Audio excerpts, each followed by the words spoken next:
Now, tomorrow, the Democrat leaders are going to join for a big party out on the National Mall. They're going to descend on our Capitol for their much-anticipated so-called No Kings rally.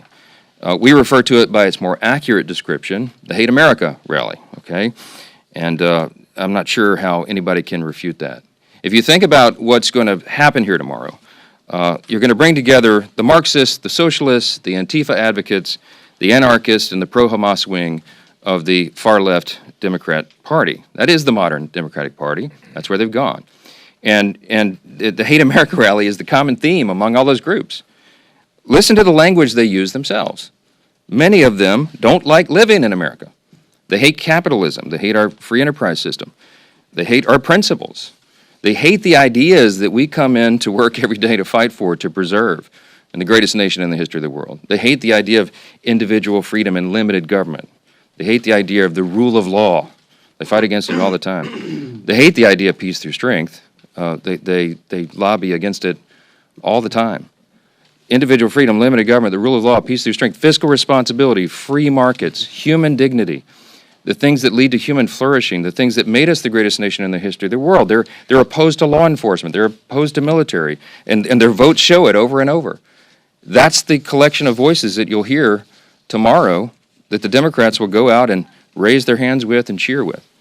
And some of these people are so blinded by their hatred of President Donald Trump that they can't find one reason to celebrate America or all that we've accomplished and continue to accomplish under this new administration. Now, obviously, every American has every right to exercise their First Amendment freedoms. I'm personally a big advocate of that. I spent the first 20 years of my legal career in the federal courts before I came to Congress defending the right to free speech. They have the right to do it. Republicans, by the way, are the party that fights to maximize your liberty. And we believe, just as our founders did, that every American has been endowed by God himself with unalienable rights, and that includes the rights to life and liberty and the pursuit of happiness. But tomorrow, this rally is not about freedom. It's about the opposite. For many of our Democrat colleagues, tomorrow is about creating really a spectacle. That's what they've been doing here every day of the shutdown with their little TikTok videos and their publicity stunts, and they're going to do it in a much larger venue tomorrow. And as the shutdown drags on, it's becoming increasingly clear that this spectacle is the reason the Democrats have refused to reopen the government. Just read a sample of the materials that this organizing group has circulated far and wide about the event tomorrow.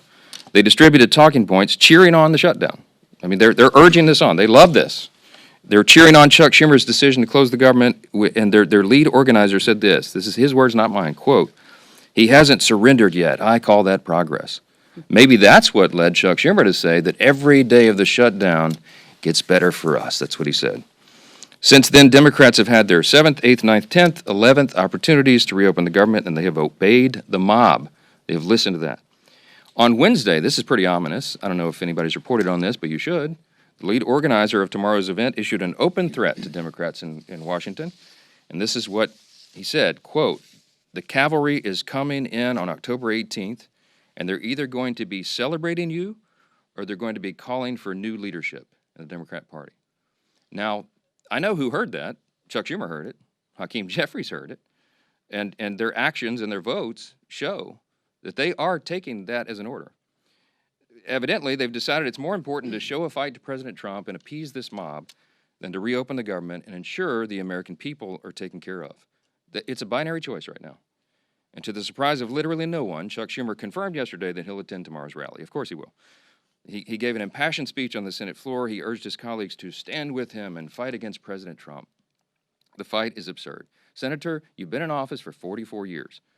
You've been in Congress longer than that, but you've been in Congress for 44 years, and everybody clearly understands what's going on. You're holding the entire country hostage to protect your own political career. I mean, no one can deny that. And what you're doing is absurd. You're demanding a $1.5 trillion new spending instead of the clean, totally nonpartisan CR that you yourself voted for just 7 months ago. The whole charade is obvious. And I also want to point out the irony that is equally clear, okay? As much as we disagree with Schumer and the Senate Democrats and all of that's going to happen tomorrow, no one, not a single person is going to be standing in their way of their right to exercise, assemble, and protest peacefully. That alone is a profound testament to the strength of our republic, to the beauty of America. They are decrying the country that allows them to engage in this activity. And the last time I checked, Americans have more freedom right now to express themselves and speak their minds after Republicans took over and ended the years of having millions of Americans' voices systematically silenced during the COVID pandemic years and the left's cancel culture. It is the Republicans that restored your right to share and speak your mind. And that's the first and most obvious irony of the Hate America rally. The second and even more absurd fact is that all the Democrats who are so angry that they don't control the government are the same people who have decided to shut it down and hand the keys to President Trump. That's the great irony. Chuck Schumer said it himself. I brought just two lines out of his New York Times op-ed that he wrote and published March 18th of this year. And he pointed out there, in a shutdown, this is his words, the Trump administration would have wide-ranging authority. He said there's no check on their determinations on what is essential and what is not. Chuck Schumer put it in writing and published it. He knew this scenario, and he is the one that has decided to hand the keys to the kingdom to President Trump. When you shut down the legislative branch, the chief executive has the authority to make the decisions in the executive branch. He has no choice. They have turned off the funding streams, and they have to triage the situation with federal spending. Everybody on the Mall this weekend should recognize and remember who's responsible for taking the reins of Congress and handing them to President Trump. It's Chuck Schumer. He's the one that's done it, and he can make it stop tomorrow if he had the courage to tell you the truth. But he's incapable of telling the truth right now, and he's doing something that's unprecedented. Never in the history of Congress has a party shut down the government over a clean CR. This is an unprecedented event, and it's inexcusable.